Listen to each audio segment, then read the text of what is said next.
Migeniema soko bomazo bozi okobomanga te so bomoni natangi koma mige pona nakendaki na plateau na ye na salle émission bafutinga mbongo nanga 100 € mais ti lelo émission ekoti te mpona nga iya yi tricage ou bien na micro ou bien na kiti ou bien na ni babiso moni ndoki belela donc so mige so problème eyelinga dans l'avenir ya poison c'est que nazwaki na plateau na yo mpo baloba lobi ms ntabominga so problème nyonso eyelanga mige niema moto asali yango mamuso epezaka kanda utatu na mutu wana ndenge ayaka quartier la te na ndenge azalaka ali lelo ase permettre aloba n'importe quoi na kombwaka mopa oboye parce soki visa soki visa soki nisko esali ye nini ye ndenge aza na ye merveille akokoka kopesa bato visa plus de 20 personnes.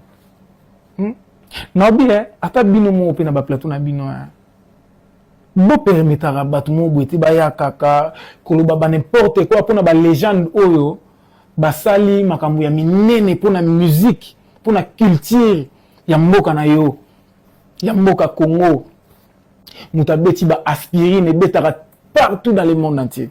Maman, talangongezo beta, talangongezo koki, ya l'amour et la kakinga. Si un producteur se présente et met une grande somme pour faire un feat avec Fabre Gaz, Robin Mundibou, sera partant? Bien sûr que oui, hein? Bien sûr que oui. Moi, je suis pas pauvre dans l'esprit. S'il y a l'argent, pourquoi pas? Donc, voilà. S'il y a l'argent et la bonne musique, pourquoi pas? Si il a toujours sa voix, hein? Il a toujours la voix, il a toujours l'inspiration. Parce que moi, je fais toujours des efforts pour me perfectionner chaque jour. Voilà, si lui aussi de son côté, il se perfectionne, il est toujours dans le game, pourquoi pas? Et s'il y a l'argent, pourquoi pas? Donc voilà, on fait ça pour ça, on fait la musique pour gagner.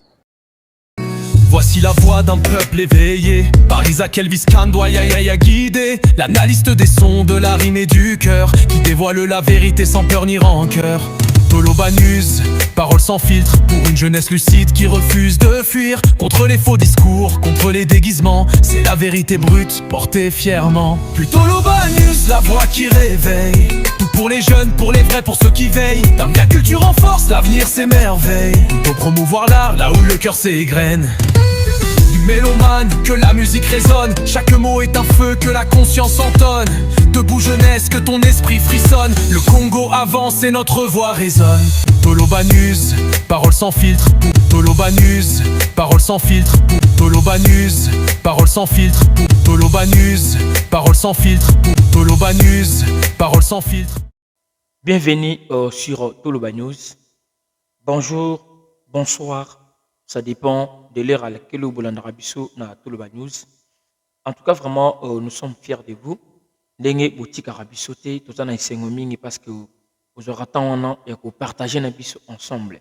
Ah ouais, Toloba Rabing mingi ils aura vraiment analyse moko sans complexe.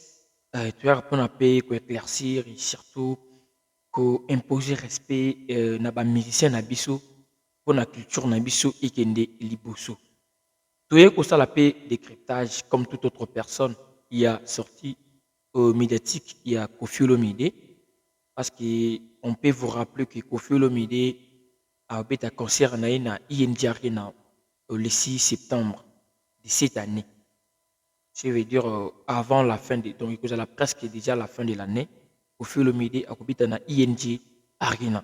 Et on doit depuis pendant que ça la décryptage na par rapport à la sortie naïe médiatique parce qu'il y en a fait moko ya ebélé ou le bas métro il y en a fait le bas métro na événement ou soit sortie médiatique à Koffi Olomide ça qui na lié naïe il y a répétition des journalistes Migenima chroniqueur ou à se déplacer qui pour comment lié à Koffi Olomide basala naïe entretien wana basala qui concernant artiste Koffi Olomide donc avant d'y entamer tu es toujours que na sommaire, il y a une vidéo là, il y a Maniké. Maniki a fait sa forte déclaration à lobby. Ce qui est à perdre à vie naïe, c'est que mi gagné ma moto a triqué parce que il se peut que il semblerait que Bayamba qui soit basala qui a sala qui émission na mi gagné ma article comme une émission on a été na réseaux sociaux soit na chaîne ou soit na page officielle il y a sur la vérité où il y a mi gagné ma yango ndazo ba que cause à la tricage on est mi gagné ma moto lukisa qui est nanana. Donc ça c'est selon à propos à maniqué. Et l'autre côté, dans mon Congo, Internet est envahi par propos ou soit aussi à notre pasteur Marcelo. Tout le monde a comme que le ballon a couleur naïe. Bon, nous avons bien on a vu comment juger bateau. Bisous comme ça va juger, mais c'est tout le monde doit jouer le ballon dans facette naïe. Mais peut-être cause à la paix par rapport à que non, pasteur Yemorone m'a tapé accès parce que sorti à Salakian il était nerveux. Et puis à cela que moi le bigino le la guerre bandaki na internet comme ça n'a qu'à répondre bino na internet pas les qui selon au moins pas petit détail mais comme d'habitude pour bandara ba émission na biso na petite information moro et puis on passe d'abord à autre chose donc na otike la bino lima moro wana et puis tolani yango. Après ce petit élément, et puis tu continues à détail par rapport à décryptage, parce que dans le décryptage, il y a à boire et à manger. Dans le décryptage, il y a sortie médiatique avec le feu le mêlé. Ils ont un mobile, tout ça, puis détail, c'est un biseau plutôt partagé comme on le fait si souvent. Donc, tout le monde a d'abord élément où il y a pris pour un petit moment. Il y a beaucoup de pages qui sont payées pour Baleksa Makamunangate. Pour pas diminuer là, très sérieux. Et comment tu le sais? Mais après, ça m'est arrivé une ou deux fois. Ngamogo mutusu te ngamogo. Mais là, on a bien la page mort. Là, mais autant qu'on a monté. Avec ça, nous nous a payé pour tous les sabilo au noté. Et puis ça n'a monté toi moi quelques pages. To chaka makamno ya mabe. Frère, attends ça m'a mis. Tu combien de C'est Kotindogi. et Kotindogi. Na ben la fille mon boy pour tout ça à la challenge. Habite besoin de ça challenge nota. Na ben la les frère mon ya comédien tout ça là na e asala un rôle mon na quatre clip na mo songolo. Aloba na talanga na détenteur le solo mo songolo par la côté mo mo na sala pour être pour manga côté bona. Voilà, la famille, j'espère que Oiza Ambassi. Ambassi a parmi bateau peut-être que ceux qui les louent, il y a certains propos au balobarakino, fallait le babouille, ils ont à travers Ambassi. Ambassi mutoye l'arabiso après kaka uniquement donc justement stade de matière fallait petit boy Ambassi a tenu à propos jusqu'à présent et comment référentiel et comment à tout moment il barak et nous fallait le barak et nous y a les cara des windows jusqu'à Madjab. De Wendo jusqu'à Madjab. Moutoloba biloko bongo ba propos tout wana ezaki Ambassi. Donc c'était sa façon de défendre leader naï. Ambassi fait partie à batoyo ba musicien ou ba critiquer ba musicien bilé à Congo qui bango vraiment des bango ne baza na monopole ko sala tout la musique à Congo. Maintenant ceux qui te comme le même Ambassi a commis kolila na kombo ya fali na ba même sort o yepe abanda ko sekela bato na ba même sort o bimisaki bango ba professionnel ils a biloko parmi ba ancienne émission to sala na ba analyse akala to la kaka Ambassi ki mokolo yo pe ko kota na carrière solo o ko goûter pour comprendre que carrière solo ils a passe ils a mingai lelo na moniko Ambassi a commis ko vivre ba propos na ba promesse to pesa rai et banda ko zala mo elengi zala ko la mo na maboko papa bino ebi ko somba lipapa te ebi ko somba ilambati ebi ndenge boliaka te donc ata papa bino isi bino depuis tongo kino to rolia te yino na mbongo te o shuto ko ata potopoto bomeli bolali isa ba sort o Ambassi pas au vivre les autres ko comprendre que fallait rester toujours selon place yo tchakaye ou soit bobandaki ko kosala mwa forcing pour boza la place wana ok boyebaki nyonso bino bobandaki kosala boyebaki mambutu bino bobandaki kosala mpona kogarder toujours alire wana mais de vrai ezalaki bapropos obanda koloba te parce que c'est pas l'image oyo bino boreflete te soki yo moko mwana efali okomi kolela biloko wana kende oza victime ya bamain noire c'est que on doit tokondimela baaccusation to bato balobaka soit déjà keno oyo bozokosela fali oyo bozokosela fali ebimi mosika te ebimi na mwana oyo fali abimisa ambasi mwana ya fali pupa musicalement ye wana akomi kolela pa pamba après avoir attendu longtemps azeli appui ya fali ezongaka te atikali komona place ata moko tata na story efali wana poste ambasi po apesa force tomonaka te mais tant totalaka sikoyo depuis ambasi asali carrière solo na ye ye moto azalaki soldat na ye na f victime moto abanda komultiplie basortie médiatique trop c'était ambasi mpona kodéfendre f victime soki toyebaka ambasi trop ezalaki mpona basolo vocaux na ye te bayebaka ambasi beaucoup plus ntango asalaka basortie médiatique donc ye mpena mpona koécraser animaka fort artiste moko te à part ya fali pupa. Là, il était ambassi les bourgeois, wana ba d'autres venus de partout. Mais depuis Azaki Yemoko, pour na honneur et culture qui est, je suis aussi le fruit ya fali pupa. Mais azo wa plus wanati. Mais tant ba pesa netu mutoko là ba mignon Abraham, tout ba pesa ko là ba Ibrator ba petit fali. Est-ce que ba toi na bazana vécu moko na ambassi chez fali pupa? Je ne crois pas. Mignon Abraham aza makila ya wenge. Mignon Abraham aza makila ya quartier latin.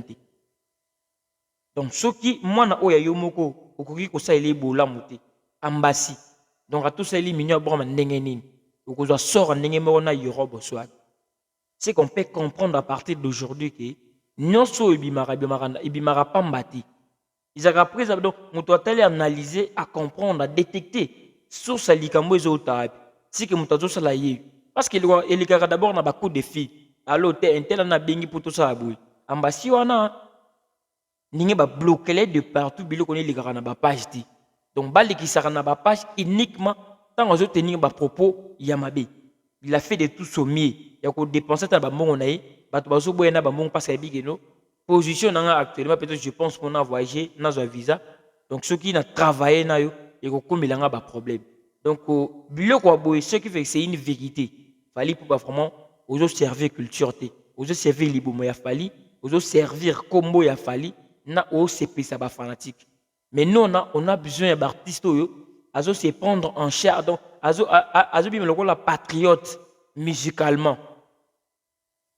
c'est lui qui avoue sa vie pour l'intérêt de la patrie on a pour ça batou bon donc batou donc patrie musicale on a besoin de batou qui ozo mythique ozo talent na savoir na yo ozo disper ozo kaboule lango batou o partager pour bokende ilungu on a posé que Dieu monte parce que mangu pema ceux qui payent mongo limba au moins ça charge ma casse parce que ceux qui tosent la cas yo monta 2025 ici la boy ningi o la cas qu'ils ont au salade donc c'est juste un peu ça donc ambassade comme ko lela lelo c'est que tout bande ko prendre mambutu surtout en considération mutu to aller la même ambassade mais ceux qui ambassade comme ko lela boy ceux qui aller peut-être que non azo zo force de chevalier c'est normal mais ko lela niveau que nous bazo bloquer bazo bloqué ambassy. Il faut comprendre. Donc, par rapport à la sortie médiatique, il y a Koffi Olomide. Dans la sortie médiatique, il y a un point moro ya ibélé. Bien que Koffi Olomide, il y a un côté moro comique, à côté taquiné yo, boseki, à un moment donné, ça dépend de l'intention, au coup siligapé, ou fâché les péfiemment. Le vieux, si vous allez bien Koffi Olomide a parlé avec son cœur. C'est quelqu'un où elle s'est retrouvé vraiment au bout. Qui est vraiment à Anamoutou, tout le monde a confié le milieu de c'est par là, il a pensé que n'a mis le bel vraiment parce que à mon comme si bateau ba le bel on dirait ba le bango vraiment bien dit. On dirait bazali koko maté. Mais si vous regardez bien Koffi Olomide, tout le monde là-bas ancienne histoire to ibagi na via Koffi. Tout le monde là-bas nouvelle histoire. Tout le monde a peut-être tout ce qu'il a dit dans l'émission, mais tout le monde a battu. Tout c'est l'humanisme. Le vieux, n'a pas point est belé. Il a parlé avec son cœur. Mais tout que d'abord, n'a pas premier point par rapport à invité naïe. Naïe ça qui bino par rapport à l'invitation, il y a Ferregola. Dans ce bino Kofi et Ferre, il y a Kilelo. Il y a Kofi et Ferre, il y a qui Kalate. Kofi et Ferre, il y a qui Kalani dans l'obaki déjà. Il y a qui patron na travailleur naïe. Mais il commis patron. Donc, patron, oh, ça n'a pas ça, patron, oh, il faut avertir bien avant. À informer bien avant que nous n'avons pas ça na yo date intel. Nous n'avons pas ça na yo jour intel. Mais ce qu'on surprendre aïe, on a fait beaucoup. Mon dit tout ça les lots. Ce qui Kofi, car on a le baki ne émission yéno, à le peut-être Samarino. Pour moi, directement Samarino le baki non na roya. Ce que le bel peut-être Gali Garvey, Baptiste, vous sentez que Bango basa d'abord enquête où on a moins crédibilité, moins visibilité. Bakoya na Bango sans problème. Mais à le bel bateau basa qui a la même activité que lui. Plus loin, bateau que beta d'ici qu'il y a zo prôné pour beta Bango da beti bétion. Ça veut dire ils ont cinq faux à ce temps et invité Bango. Il y a un moment qui le même propos on a tenu on a essayé qui bino. Et c'est que nous, ce qui a saigné dans Ferregola, accès, n'a invité Ferregola. Il faut dépendre de l'emploi du temps efficace. Parce que Ferre, c'est le patron de son entreprise. Il faut pas il faut aller sabango. Il faut pas se retrouver. Ça, ce n'est que normal. Donc, il y a Ferre tout. Ils ont un microbe moroté dans la carte. Ils ont un microbe moroté et l'or moroté ni. Maintenant, invitation, ils ont ça, ils ont créé un problème. Déjà, quand Kofi nous parle ouvertement, et puis, ce que bien avant Kofi Aloba, il a hésité. Et ce qui n'a pas Aloba, et qu'on crée un problème. Effectivement, il Kofi Aloba qui avant de tenir un propos, il a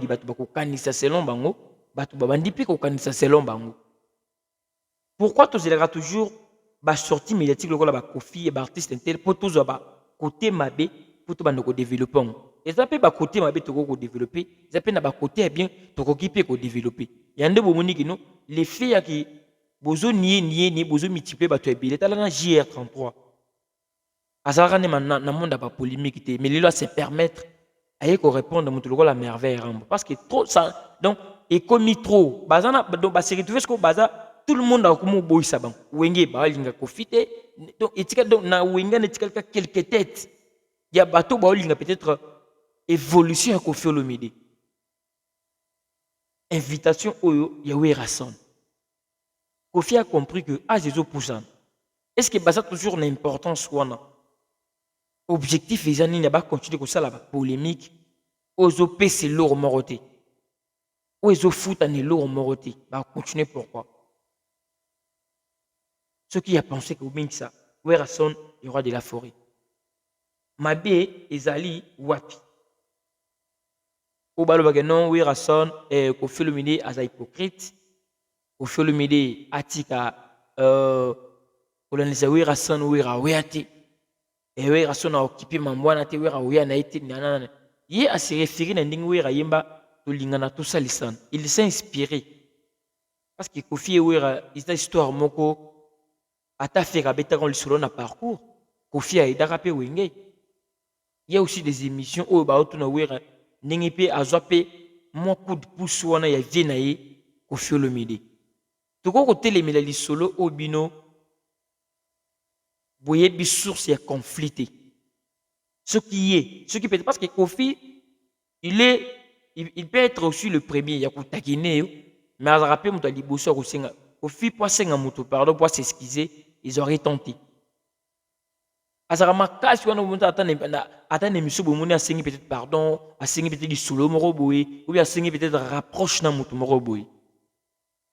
Mais pourquoi bino bo telemela? Est-ce que déjà tant bino bo telemela ngwana soit déjà bino bo parce que belé le ba infiltrer boza makasi surtout bino ba warrior. Et comme ça ozana ngamba wata bokomi kola bokomi ba spiritas. Et le sokomi na ngamba we Rasson bo ça la effort wana bo ça la semblant. Ya ko koma lokola ba wengemen. Est-ce que déjà vous avez le dernier mot bien parole à sous que Yahweh Rasson lui est mot. Si véritablement Yahweh Rasson est Albaragano Aza ambassadeur de la paix, il est ou bien acte au fait opposé. Différence c'est appelé ambassadeur de la paix. Kofi a zappé mukolo, attends une carrière pe. Kofi perd dans mon carrière, mon volume par rapport à carrière, ouais. Mais ce cas c'est diminué, on est-ce que Kofi a lu kango po ouais renda kofulara Kofi. Non. Parce que ceux qui payent ouais razana posa ou bien Kofi azana posa ouais rafula eh. Tant ouais rabiti Grand Paris, à ça qui paye recours. Il y avait des golas au bakota qui paye na Grand Paris à ouais rassemble et belépé. Donc le même Kofi aussi peut penser à que donc bagola kasibola nangapi. Mais ce côté bien, il le fait avec tout le monde. Donc, à ici tout le monde. À ici tout le monde, sauf qu'à l'objet que nous, azana posa mutumoko, à mon ayatati. Mutumoko n'a mis, nous tous on connaît bien. Et pour le moment, Fali et Kofi le midi, et comme vous connaissez, il y a bien été. Auparavant, il y a des années semblant, mais ah, ça se confirme. Parce que le bac non, Kofi a créé base. Ça, c'est pour combien d'émissions pour te confirmer que nos baies à Kofi Koki. Parce qu'il y avait un moment où on a Kofi s'appelle Fali. La même personne où on a Kofi s'appelle Fali, il y a Kofi détesté. Donc, baies nin, où Kofi a créé. Quelqu'un est en train de parler avec son cœur. Les lots Kofi comme un niveau où on m'avait peut-être à si vous avez un conflit na ouira. Si vous avez un conflit sur un n'engagé. Mais ils ont dit ma se réconcilier.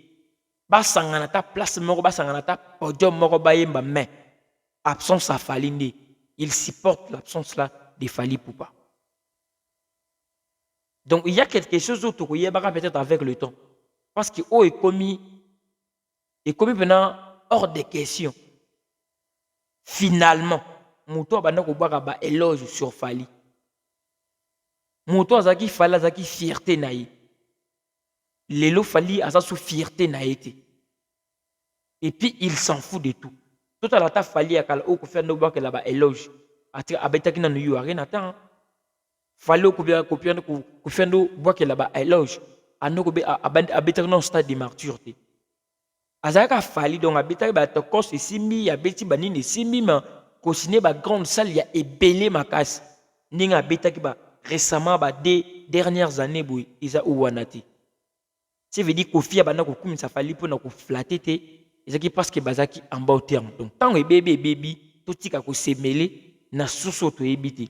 To ba comme si randingi zala que non batagine Kofi kuna batagine Kofi kuto mais comme une histoire moko boy o bango mi balé ka bango mi balé mutu bayebi sur salikambo oyo.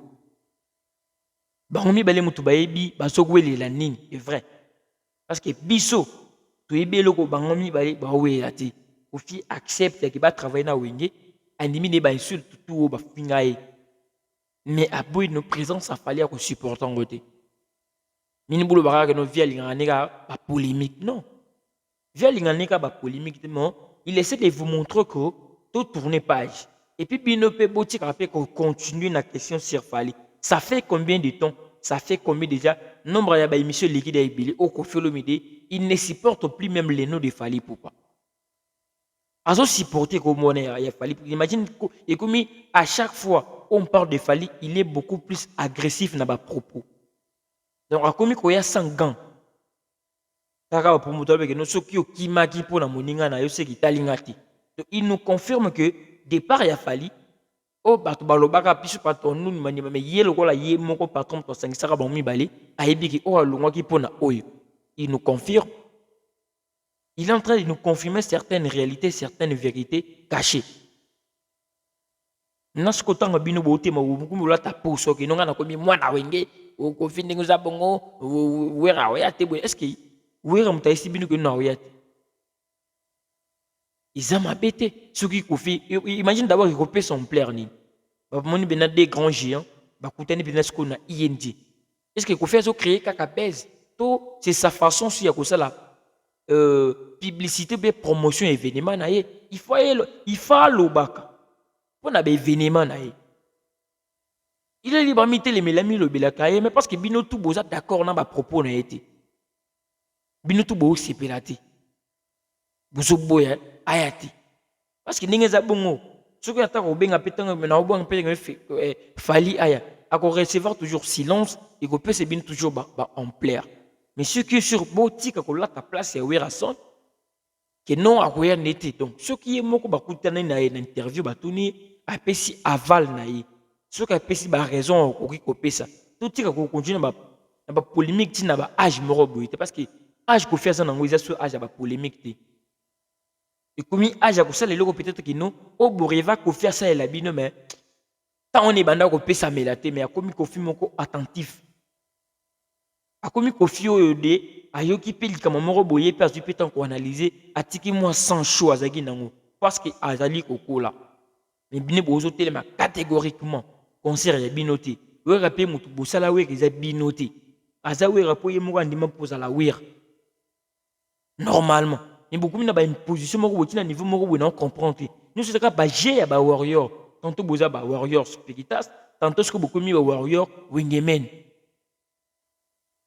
bref na affaire oyo botika ye moko le roi de la forêt yino to ba pesi invitation verbale na émission a invité kaka wera son ye moko te a invité presque tout le monde mais aboyi uniquement aligné présence ya falite donc aligné au monde ne falite donc il y a ça pour ça tout le monde bazalaka na ye sauf Fally Ipupa il connaît ses raisons ye moko yebi les pourquoi zobo ya présence ya Fally wana tout ça la rassembla te to kuma ba savante qui n'a pas de vendre na ce quoi boy présence ya Fally Ipupa parce qu'il connaît bien tout zo mona d'abord pour ceux qui se voient aux mythiques que tout mona yango tout le monde n'est pas mimara kofi na ngambo ya Fally à part des raisons au biso tout le monde na ninge na biso peut-être il y a des raisons moko cachées où on ne peut pas se permettre ya kolobela yango te mais na émission c'est un constat où on a la salizaka ko Koffi Olomide andimi ko sala émission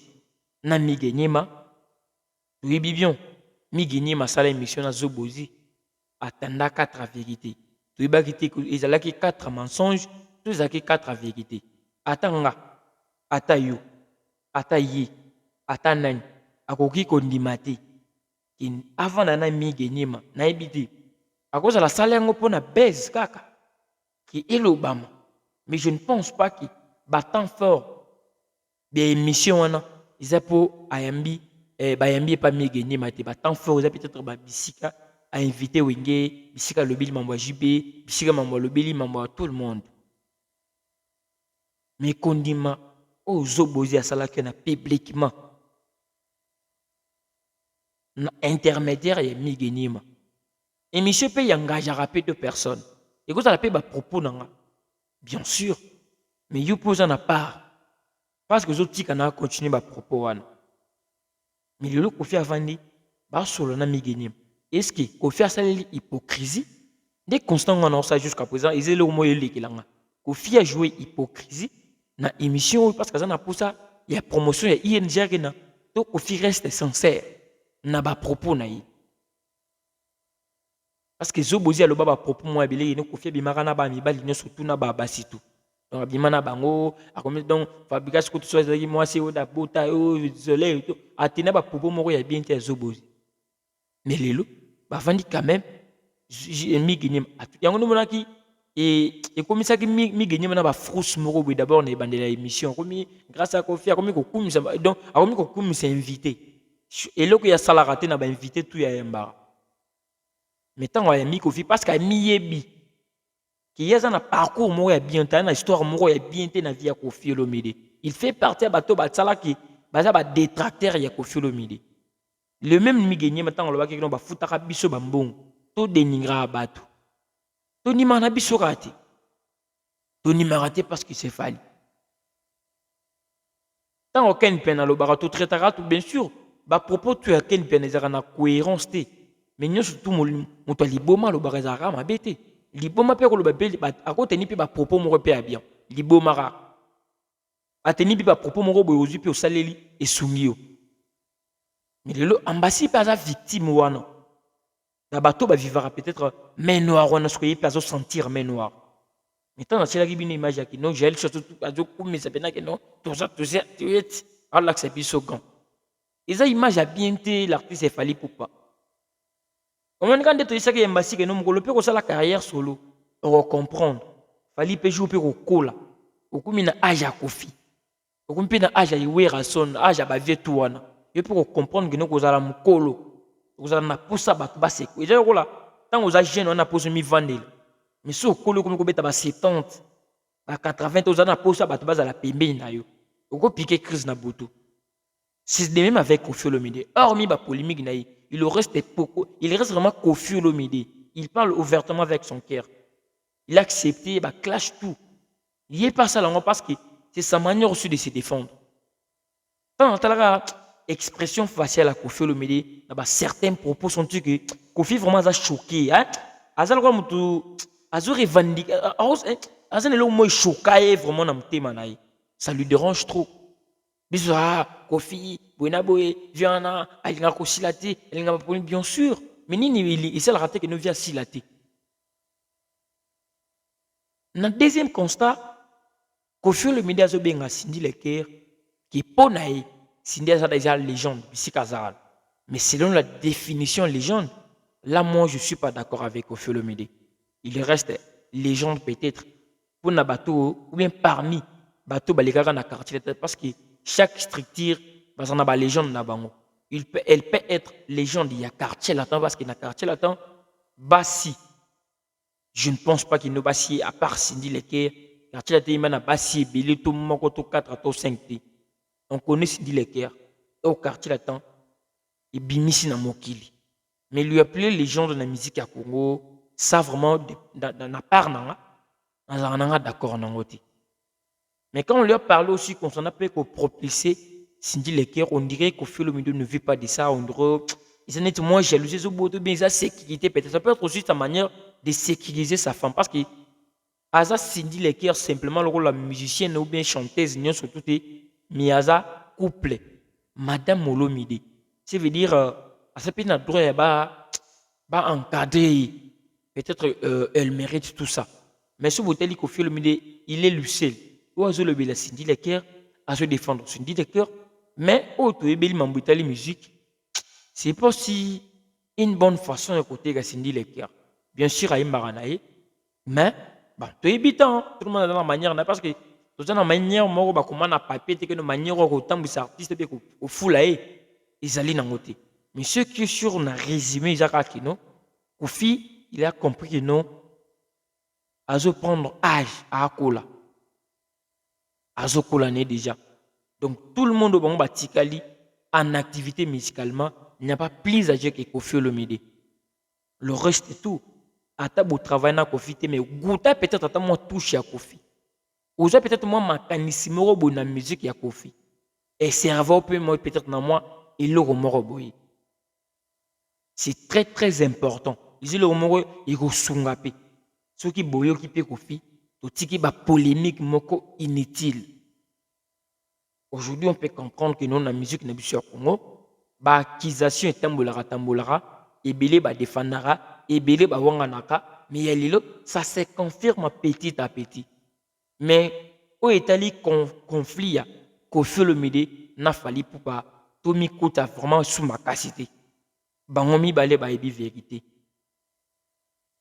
Parce que tant on entend la Koffi zone di maki oui rien à concert nae. Là, et comme ils ont un niveau morobo, il y a polémique, il y a Koffi et Fali. Ils ont une dimension morobo. Ils ont vraiment clair les sous-sautés. Là, vraiment, moi, je ne crois pas que non. Ils ont simple polémique. Ils ont simple clash. Il y a des problèmes où il y a donc, la première base, ils ont un il y a Koffi Olomide et Fali Poupa. Donc, Koffi Olomide a compris que à Koli, quand il y a polémique, il y a inutilement, ils allaient les sous-sauter. On a poussé à sangi sapé. Donc, tout le monde comprendre. La musique, c'est la toujours que nous tous à la peine qui ou nangam na été. Pour un plaisir, il y a des mélomanes. Pour un avantage à la culture à Congo, il faut que vous en rapé. Et ce que les hommes les boyo kanate, boyo la ranine. Les hommes les boyo kanate, non moni à comprendre pas na idée faire idée ko sangi sawana. Et nous on attend sur la faire bien sûr. Ils ont pas propos peut-être nangamba faire batena mabe contre Fali. Ils ont pas propos batena mabe nangamba Fali contre fait. Mais faire à penser na biloko on a tout. Il a compris que non il y a un temps pour tout. Peut-être ça fait partie. Il y a biloko boosté bangomi bali. Tant qu'on a bazo résister ko tout peut pas résister, ils ont boosté binomi bali, ils ont pèsé binomi makasi moroboui. Tout l'inde ce que tu vas tu connais les kinani. ils appellent source à la motivation na bino. Mais il a juste compris que non, tout en un temps. Bon, gongebit tout a une fin. Gongebit bon, tout tika biloko. Toi adopter peut-être style moussous. Mais bino bon di mate bino bena, vous avez ba camel, bino bo changer raté. Camel ko to changer ne ba couleur. Malgré tika la camel mais il change de couleur, ça veut dire il change d'avis. Mais bino bona vous avez ba inchangeable. Mais na CCC, vous avez ba chauve-souris. Tantôt zana mukila, tantôt zana maseke, tantôt zana mapapu, tantôt pumbwara, tantôt tambolara, tantôt zana munoko kwa nyama, tantôt on ne comprendra pas position na binoté. Mais ce que moi j'ai aimé ça qui déjà bazo bana ko dévaler on nenga palin. Et yé moko déjà mbasi moi na ndako, akomi kolile sko main noir. Mina siko. Ce qui nzeta mobesu, ikomi ko zika boy. Bongo sko kauka déjà. C'est que ça va tcheka une flamme boynya et pelim eziki ba moko putule tikali. Donc ils ont sunga biso na culture na biso Congo te. Bulunga toujours bino boza toujours na ba côté na bino or que boyebi ni ne bino bosala. Non, arrêtons ça. Tous à la fort il y a ko tendre ba ton sous ba main. Que cause la fort cause la toujours égoïste. Cause la toujours ka yomoko. Pouvoir abongo ezarape bien te. C'est là pendant que vous êtes là, tu ne peux pas témoigner pendant que tu es vivant. Qui n'appelle le lot comme une poste pour naï. Mais de ton vivant, artiste est mort, musicien ont témoigné pour toi. À part que Mikala, n'a pas flatté, n'a pas tintin. À part ça, il n'y a personne musicalement. Quoi autres témoigner? Peut-être que bateau, peut-être que non. Avant d'arriver, il y a ça qui moi que vous mukanda, moi que déplacer, moi que vous visa. Ningi tout le monde ba Seten, ba Osenga, ba Félix choisir que tout le monde a passé dans zela fali que non. À profiter de visa et on dit bah ça a faiblesse on a devant fali pour pas signer ba visa mais pas tout bien que non y ba à profiter de aide moroto ya fali il ne peut pas se permettre de dire que non félicitations fali on peut lui féliciter musicalement à ce bête musique à Congo mais n'engé pas que dans une collectivité que nous tous marchons ensemble pour une bonne cause il ne le fait pas et nous nous pour lui alors qu'on misait nous surtout dans tout mamba petit fali est-ce que petit fali Ninga imbi sentiment diki kaneli ayemba na pona bonheur abanani sentiment diki mais bambassion na ko zapi ba relève à lobby to yibiti to ko limiter via muté mais via petit fali mutuna mutana ndenge nzamba tamusaka mamna vitesse on bino bubu sala ngona ndenge nini yaki mutu bu banana ya vombo banana petit fali mais yazo mériter moi force on était OK vous après ko peut se force mais botika putana ndenge na parce que nous avons croc en jambe. Il a qu'on défendre sous ambassade. Pour vous dire que nous devons défendre la bonne cause.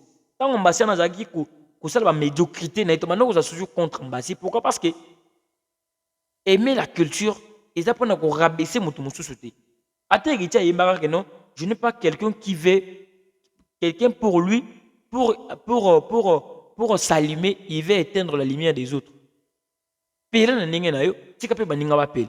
Mais yo lingata yo zo pela ba mo minda baninga tu yo ka pela pour tant ba na musiba bona geno izaki yana mto wa pela pour finir et pour rattraper toujours ce qui ambassi est rattrapé dans peu de temps akomi kozanga mto ko lebelaye donc akomi kozanga na yaye moko ambassi kwa ko vana pe na plateau ko défendre à payer oyo zo simi ils oyo pe ko récolter si réellement que non artiste et musicien vous avez un comportement et souvent de l'eau morte. Nous, on te souhaite le meilleur. Maintenant, on les lots qu'on a esprit moro ya bionté qui karayo et si méloté. Moi, maintenant, ça m'a vraiment attiré vraiment parce que ceux qui ont peut-être musicien, yawera, on a tout le bâti. Ça, ça misé peut-être les JB piano normalement. Mais musicien, ou outil pena, open, moi, donc moi, na outan, na libo maman, maman, la biso zandoki. Il connaît bien. Est-ce que moi, nous sommes normal? Non. Non. En tout cas, vraiment, sorti médiatique aussi que nous pouvons retenir, par rapport à l'événement, il a fait une demande, une invitation ouverte à tout le monde, à accepter Moutoumoroté. Mais il a beaucoup plus insisté. Nakombo, il a fait régola, il a besoin de présence à faire. Imagine ce qui est Simbi peut-être locaux. qui bartiso ba pesibiso chance wana qui fait rendre invitation ouais rendre invitation to chimpanzee ninga a chrétien ba petine ba nino ba naza donc au moment que vous allez concert à Kofi mais événement et que vous allez maman parce que tout le monde va en attention ba ouais faire peur vous allez et que couper malgré ou couper ta tourner tourner mais et vous allez événement mourir ko lobama beaucoup plus.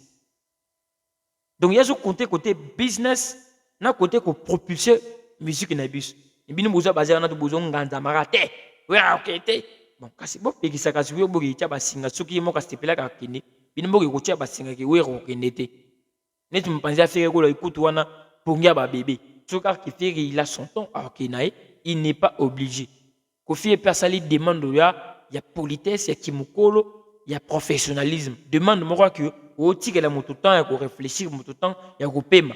Donc, s'il a son temps, il peut passer sans problème. Ce qui peut être, n'a pas ma bête. Ce que pour ne bien vous rêver, la tension, ils ont la tendue entre Kofi et Zaki Yakala. Mais Yakala, on connaît bien, patron na élève, leader na moi Moussa na mais comme patron. Il faut pas traiter équitablement. Les lots, fait à un pousse peut-être que non, pour faire booster et péter. Bon, Kofi peut faire booster, Kofi peut mais bah ça la nini force wana l'union, bah ça ça makasi wana, bah idani. Mais ce qui est sûr donc, c'est l'un obiso toyo kana obiso toyo mona. C'est vraiment c'est une réalité pour l'artiste. Ozomi bo mayumoro parce que yomo nezo timbo la libulu na lobby ko ko yomo na libulu wana, et ko permettre et ko songo ne le répéter. Or il vaut mieux aussi préparer ba relève. Pour le biba le bana place na ceux qui le lo fali pour pas qui a existé attaque Kofi Atiki image a fallu c'est l'ombre de Kofi Olomide olinga te mais lobi pe ceux qui okozala te ombre na okozala nine les lo ceux qui Kofi azali za ombre papa wemba l'enkuru normalement mais ceux qui yo lobi okozala te ceux qui Kofi za ombre papa wemba yo za ombre ya Kofi. Mais lobi ombre na yoza nani akoko za la paix mbasi mais azo potana ndenge na ye yo kutu ton yo sala carrière sur le Kofi a pesa ko bat les lotus ko za na ba filita ils ont presque battu belé au bazara bata Kofi Olomide ça veut dire il t'avait aussi tendu la main mais toi en retour au sani pourquoi yo ni ma basongo l'un des jours mais yo nga pe ko songa battu si réellement c'est une vérité moi je ne suis pas encore confirmé donc c'est juste un peu ça côté que décortiquer Kofi Olomide il reste strict par rapport à ma propos tout moi na nini moi na jibe wana za ma solo déjà Kofi et choka Kofi médaille l'Obama déjà kala mais par rapport au côté des témoins tout qui n'a pas point moro ou ça vraiment pas point moro essentiel au ba question mi gede ma kende ko mettre ma mariage à ex ou na non tout le monde a libre quand on komi ko benga moto ex c'était ya komida o musa mamna e ko za su na droit na vie na été mais donc mi gagner ma paix ne ben de l'émission ou pisa qui pouvoir na Kofi mort ozomona denga zabu donc ce da muto na plateau no beau travailler d'abord après ou ba ba éloge après yo bani d'abord ko ba muto ba éloge bani ko kumisa d'abord invité na yo directement donc aux gens a droit à recadrer avec sévérité avec sincérité parce que déjà au bani ko kumisa muto donc ata ko ça to vérité ata dérouter ata déconner osani et nous monaki au fil mini au mini ratarate bambodi ratana qui place wana te il perd tout qui peut baboli ndingi zala ndingi parce que nous ça qui peut mission ni na monoko sala qui na zobozia ils qui rappelle moroboy il y a conscience donc Kofi hormis comique qui a resama côté comique takine batu mais intelligence pesa rapi one moi parti per sincérité pe ratarate parti pe il y a peut-être une incohérence selon ma propos il rattrapé en étant aimé ils en ont qu'à bon donc faire rigoler aux gens à lourde charge na bagola ceux qui ont que en attente tinda bagola ba kenda parce que Kofi Olomide a compté sur vous à zapper catégoriquement ce qui pour la énième fois les noms de Fali et sa présence même donc azana pour ça atana ba warrior pété mais celui qui se sent mélomane a aussi portera Fali kokende parce que aussi c'est Kofi Olomide donc là tout coup tu as un conflit na bango vraiment à 100% parce que comme à niveau mutus accepté de collaborer avec Werasan. Ce que le big no balobak no yo defarambong muta teta ba pourquoi ne zara muta Werat. Porte-parole à Werasan Karat. Mais on est comme qui pardonne, mais qu'est-ce qu'il fallait avoir fait aux yeux mériter pardon tu as Koffi Olomide. Donc ça reste vraiment à vérifier. Donc la famille, moi je suis arrivé à la fin. Tout le temps prochainement resté branché. Grand merci à Olga Tobi, moi à Londres Tongo Tongo. Fistel de Sanga, papa na Prince de Sanga depuis London City. Jack Bini Marcela depuis Texas les consolataires. Gloria Kibambe la Gauloise. Nzambe nanga abatela aux alapi bien bisekapé aux amis. Clin d'œil à mon petit champion Noam Kandi que j'aime tant bisekapé aux amis. Nzambe nanga pi abatela yo aux ara toujours nzoto kolongolo. Donc nanga ba Brazzaville topesi Henri Galou bambote naï bisekapé aux amis. Mariama Pisperingas na kata ville à Kinshasa. Maman Julie Congolo ba bon séjour nous na kata ville à Kinshasa. Donc quant à moi je vous dis grand merci tout le temps prochainement. Portez-vous bien, au revoir. Bye bye. Toloba News. Toloba News, s'abonner, partager, liker et activer la sonnette de notification.